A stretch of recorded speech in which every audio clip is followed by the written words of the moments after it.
Hello everyone, I hope you're doing well.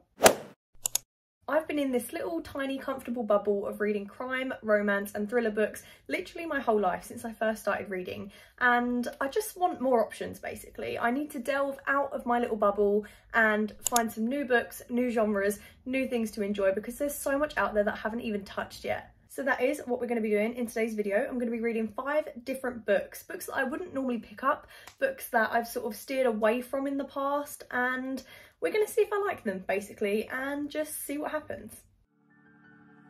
I started this video out thinking that I was going to get all my books from the library, so I literally joined my local library for this video, but I ended up having to go to Waterstones instead because they had none of the books that I wanted in stock. But that being said, the first book for this video is ACOTAR. I picked a fantasy for the first genre of this video because the only other fantasy I've ever read is the Harry Potter series, and I've seen ACOTAR everywhere lately and wanted to try it for myself. Why is the bookmark not going into the book? There we go. Right, so I'm only two pages. What is this video? 2 chapters into ACOTAR so far, so there's not really much that I can update you on, other than the fact that when I did go out and buy this book, I just assumed it was going to be bigger. I don't know why. Yeah, 420 pages, which actually is not that bad when you think about it, but the font is on the smaller side. That is the only thing that I've sort of like encountered so far, but it's doable. I've literally read smaller fonts, so I'm not going to cry about it, but yeah.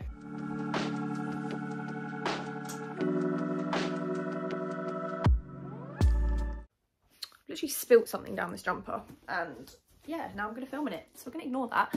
But I'm on chapter 7 so far and all is well. I've just figured out, I mean, the book's just told me who Tamlin is, and I sort of did figure it out through accidental spoilers because, to be fair, I didn't ever really plan on reading these books, so every time it was mentioned in a TikTok or a YouTube video or anything like that, I just didn't really skip any of it because I just didn't care. To be quite honest, as I said, I never planned on reading this, so I never cared for spoilers. I don't know much about the story, to be fair. There's only one thing that I do know, and it's not a major spoiler at all, it's just who the love interest is. And that being said, this is where I was trying to get to. I have just met Tamlin. Obviously, I know the drill. I'm waiting to meet Rhys. However, Tamlin, I've sort of, as I said, figured out who he was from the start anyway. I'm just waiting for Rhys now, to be quite honest with you. I do know what happens with that. Not what happens, but I know he's coming, basically. And everyone loves him, so I'm excited to meet him too. I hope it's not like an Adam Kent situation with Tamlin, because everyone loved Adam in the first Shatter Me book and then he just became progressively worse, and I'm actually quite enjoying Tamlin right now. Obviously I haven't seen much of his character. I know what happens, so I know it doesn't last very long, but while I've got him I am enjoying him, but I hope he doesn't turn out to be horrible, but I don't know.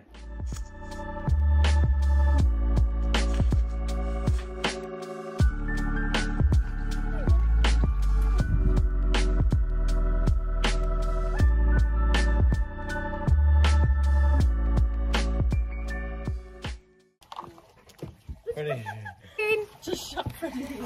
Are you fucking? No, that's good.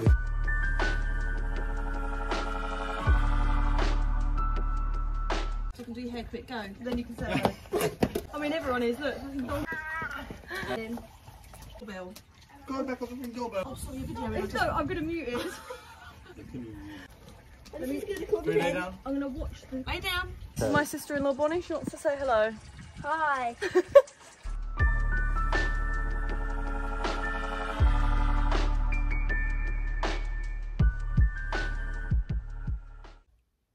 Oh my god, guys. I finished ACOTAR last night and I absolutely loved it. As I said at the start of this video, the only other fantasy that I'd ever read was the Harry Potter series, and it was really nice to actually just have a different thing to focus on, because obviously there was the romance subplot, which I love, and I feel like maybe I wouldn't enjoy a fantasy as much if it didn't have a romance subplot, because obviously my comfort is romance books, so that did help the book a lot. But I think it was just nice to, you know, meet new characters, see different worlds, different laws and things like that that we don't have in like normal books and like the normal universe. The only thing I did struggle with this, and it's not a big struggle at all, is the fact that I would sometimes forget what the fairies looked like and stuff. So obviously, say for example on page 70 it was described as like blue skin with spikes down its back with wings. A couple of pages later, if the same creature got mentioned again, I would completely forget what it looked like, because I'm just not good at imagining things like that. But that was the only thing that I sort of struggled with, was not remembering creatures' names and things like that. Obviously it is quite hard to just have all of these things thrown at you, but I can see that the more I get into the series, it will probably be fine. Overall though, I rated ACOTAR a 4.5 stars, and again, I probably wanted to rate it 5, but I'm just scared that the rest of the series gets better and better as it goes. So I'm like, do I want to rate it 5-star off the bat? Because I feel like if the next ones are even better, like there's only so far we can go with these ratings. So I'm going to rate it 4.5, just to give that little bit of room for the rest of the series. The next genre is horror, so I thought Stephen King would probably be the best place to start, and I bought Misery on my Kindle after multiple recommendations from many different people. As I said before, I usually read a lot of crime and thriller, so I'm used to a lot of gory stuff anyway, but I've never actually got around to reading an actual horror book before. Just going to do a little update for you guys and let you know that I'm 50% of the way through Misery by Stephen King, and I'm not overly enjoying it right now. And I'm going to put it down to his writing style, because the whole plot I really enjoy, the whole, you know, characters I really enjoy, and the actual story I am enjoying, but I'm just finding it a little bit difficult to read. I think it's because the book sort of fluctuates between the main character's point of view and their feelings and what's happening in real life. And with other books that I've read with that situation, I found it really easy to sort of wrap my head around, but for this one I can't. I don't know why, I'm just finding it quite difficult. But other than that, like, it's okay. I am finding myself like forcing myself through it right now.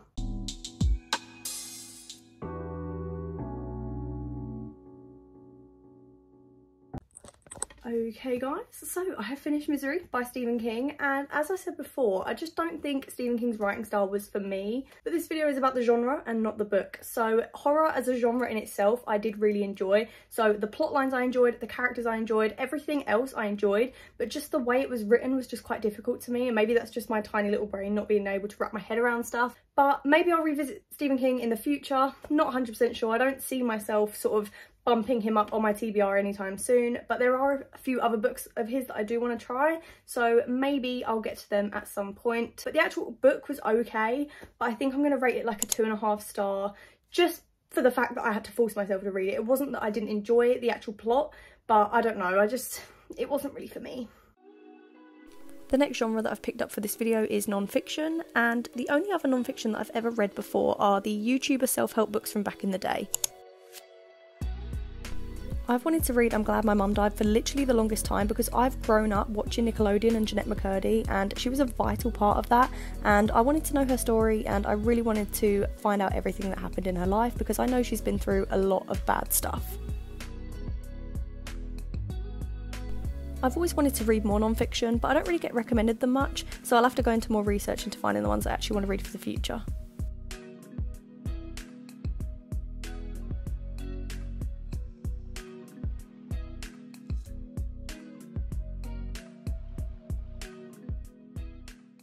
Guys, I've just finished I'm Glad My Mum Died by Jennette McCurdy, and that was such a good book. To be honest, I don't really feel comfortable giving it like a full rating, because she's literally explaining what happened to her, and she went through her fair share of traumas, obviously, as I've just read in this book. So I don't feel comfortable like saying, yeah, that's a 5-star, because it's literally her life story, and from everything that she went through, I should not glamorize that by rating it. But in terms of the way the book was written, it was absolutely brilliant. The way she explained it all, the way she did it all in chronological order, the way she made her feelings so understood and made me feel so deeply sorry for her.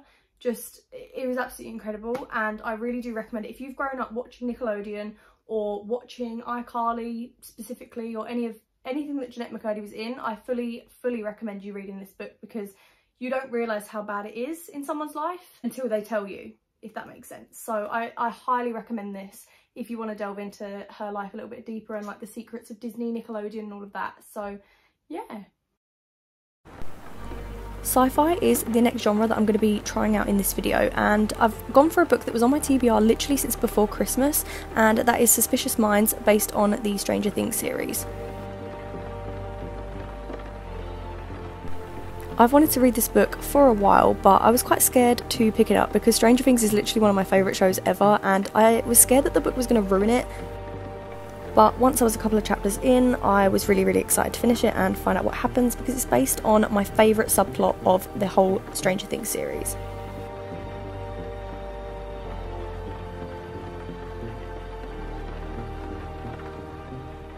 It's a couple of hours later now, and I'm over halfway of the Suspicious Minds book of Stranger Things, and I know that a lot of you like to listen to music while you read, and normally it's like instrumental background music and like sound effects and stuff, and I've just found a Stranger Things soundtrack, and it's instrumental. It's for sleep and relaxation and stuff like that, but I've really enjoyed reading to this because it's just, it puts you straight into the world and it's making the book so much more enjoyable.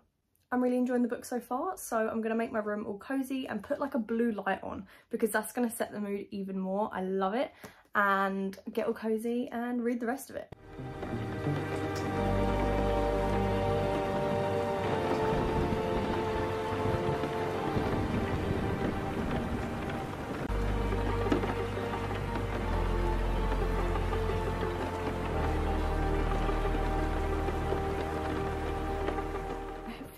The Stranger Things Suspicious Minds book, and I actually really enjoyed it. I enjoyed it a lot more than I thought I was going to, and that is saying something. If you guys have watched Stranger Things, the TV programme, it is amazing. If you haven't, I would highly recommend going to watch it.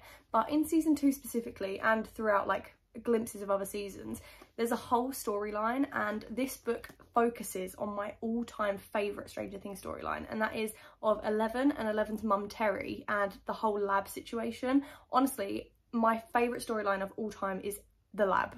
Anything to do with that lab, I am there for. Like, I love it so much because it fascinates me, and like all the science behind it and the psychology behind it. Obviously I study psychology, so all of that I just love. This book is set in 1969 and obviously progresses through there and into the early 70s, I think. And it focuses on Terry, Eleven's mum, and her story of how she became pregnant with Eleven, her story of how she got to know Dr. Martin Brenner. And if you've watched Stranger Things and you want to delve a little bit deeper into this, that storyline specifically, then I would recommend this book. That being said though, the only thing that I will say is that it doesn't really elaborate on the story. It just sort of shows you in more depth what we already know. So there's not really much new information in this book. It just gives you more of an insight into Terry's life, who she was, and how, you know, things came about in that sense. So I feel like, again, it was a good book, but I feel like it didn't actually reveal any information, but I guess they're leaving that up to the show, so fair enough. One thing I will say though is this book is written in third person. I mean, it does focus on multiple different characters at once, so it does make sense for the author to pick third person for this, but I don't know, I am a first person kind of gal. It focuses on a lot, so third person makes sense. Overall though, I rated this book a 3.5 stars because I feel like it got brought down because it was third person and for the fact that it didn't really reveal anything that I didn't know. So I feel like I already knew the ending, so there was no shock factor for me, which is fair enough. But I feel like sci-fi as an actual genre, I actually wouldn't mind delving into, obviously something separate to Stranger Things, something that I obviously wouldn't have, you know, read or heard of before. Maybe I will delve into it. Last but not least, I'll be reading a classic for this video, and I went into the bookstore to try and find one that I liked, but there wasn't really anything that I saw that caught my eye, so I ended up going online and browsing. I then remembered that the Sherlock Holmes series is a classic and went straight onto my Kindle to buy it, and it was only 45p. I mean, that is a bargain. The only time I've ever read a classic in my life was for English literature at school, and I read a fair share of them. Reading this just brought me right back to my school days. I've not read a classic since secondary school, and it literally feels like I'm reading this for some sort of exam right now. I feel like I should be annotating it and taking notes because I feel like I'm still at school. I've basically sat and read this whole book in one go, and it is 140 pages, which is probably why. That probably helps. So if you guys aren't aware, A Study in Scarlet is the first novel of the Sherlock Holmes series, and it was actually released in the 1800s. I think it was 1880 something, which is definitely going to be the oldest book that I've ever read. I actually did find it quite easy to read. I mean, it is a classic, so it is filled with, you know, some difficult language, some longer sentences, and some words that maybe we wouldn't use this day and age. However, it was actually really easy to read, considering that I struggled with Misery by Stephen King. Like, you'd think I'd struggle with this, but it was actually okay.